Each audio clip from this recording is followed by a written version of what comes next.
అన్ని చెరువులు ఇవే. You give the total information to them, right? So అవసరమైతే మీ సాఫ్ట్ కాపీ ఇచ్చేసేయండి. ఓకే సాఫ్ట్ కాపీ ఇచ్చేస్తారు. లాస్ట్లో ఒకసారి అంటే క్లోజ్ చేస్తూ 460 యాప్రాల్లో విలేజ్లో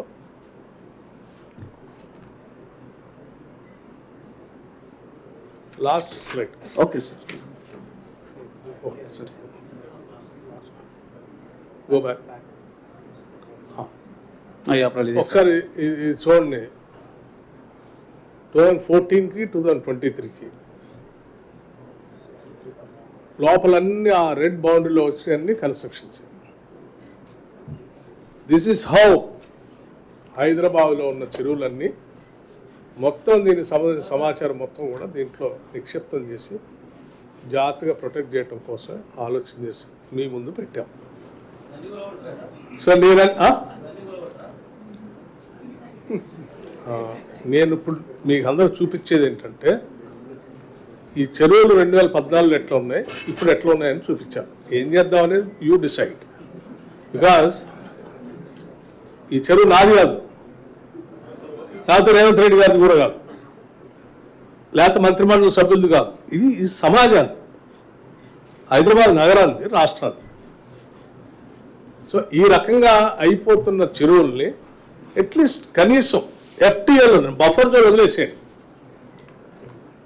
బఫర్ జోన్ వదిలేసేయండి. కనీసం గర్భంలోనైనా ఇక నుంచైనా, ఇప్పుడు మీరు పార్షియల్గా చూశారు, ఇట్లా వదిలేస్తా ఉంటే పోతా ఉంది.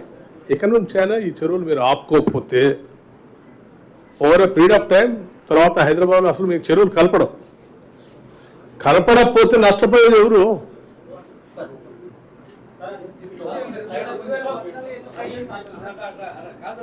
ఒక్క నిమిషం కమింగ్. నేను పూర్తిగా నాదంతా అయిపోయిన తర్వాత డెఫినెట్గా I take your questions. Okay please.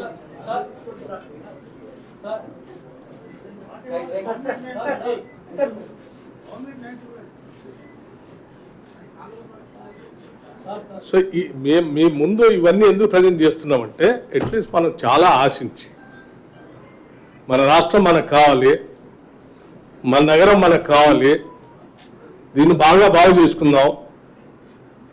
మన రాష్ట్రంలో ఉన్న వనరులన్నీ కూడా సరైనటువంటి విధానం లేకపోవటం వలన అన్యాక్రాంతం అయిపోతూ ఉన్నాయి. మనం తెచ్చుకునేలా మనం బాగు చేసుకుందామని తెచ్చుకున్న 2014 నుంచి మనం బాగు చేసుకోవాలి. ఈ ఆస్తుల వ్యవస్థలన్నీ ప్రజలకు అందించాలి భవిష్యత్ తరాలకు. సరే, మీరు అడిగారు నాకు కూలుస్తారని. కూల్చడానికి ఎవరికి ఇష్టం ఉండదు, కూల్చాలని ఎవరికి ఆశ, ఆలోచన, తపన కూడా ఉండదు. కానీ వీటిని భవిష్యత్ తరాలకు అందించాలనే తపన మాత్రం కంపల్సరీ ఉంటుంది. పాలకులు కనీస బాధ్యతది. మనం కోరి కొట్లాడి తెచ్చుకున్న రాష్ట్రం ఇది. అలా అని మరి వాళ్ళు ఏం చేద్దాం, over a period of time, మీరు అన్నట్టు over a period of time buffer జోన్లో కొద్దిమంది కట్టుకున్నారు, ఇంకెక్కడ కట్టుకున్నారు, ఆ పైన కట్టుకున్నారు, రైట్? అట్లీస్ట్ చెరువు గర్భంలో ఇప్పటివరకు సరే ఏనుంచారు కట్టకుండా ఆపుకోవాలి కదా. కోసం చేసే చిన్న ప్రయత్నం చేస్తూ ఉన్నారు. లేదు అసలు చేయొద్దు, చెరువులు ఏమైపోయినా పర్లేదు, వాళ్ళు ఎవడు కట్టుకునే వాళ్ళు కట్టుకోనండి, వదిలేద్దామనంటే ఫైన్.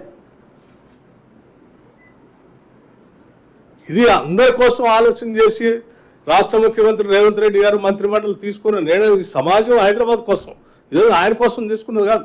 ఇప్పుడు మాట్లాడే ఏమైనా కేటీఆర్ గారు కానీ, లేకపోతే కేసీఆర్ గారు కానీ, లేకపోతే హరీష్ రావు గారు కానీ, వీళ్ళందరూ వీటన్నిటిని ప్రొటెక్ట్ చేయాల్సిందే. మేము చాలా మెటిక్యులస్గా ప్లాన్ చేసాం, కఠినమైన నిర్ణయాలు తీసుకుంటాం, come what may we're going to demolish all these things అని చెప్పిన వాళ్ళే కదా.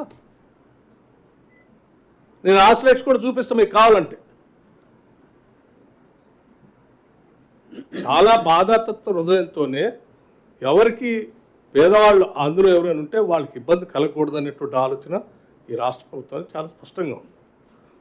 దాని గురించి ఏం చేయాలనేది కూడా నేను చెప్తాను. సో ఈ చెరువుల సమస్య ఎట్లా ఉంది, ఇకపోతే మూసీ నది.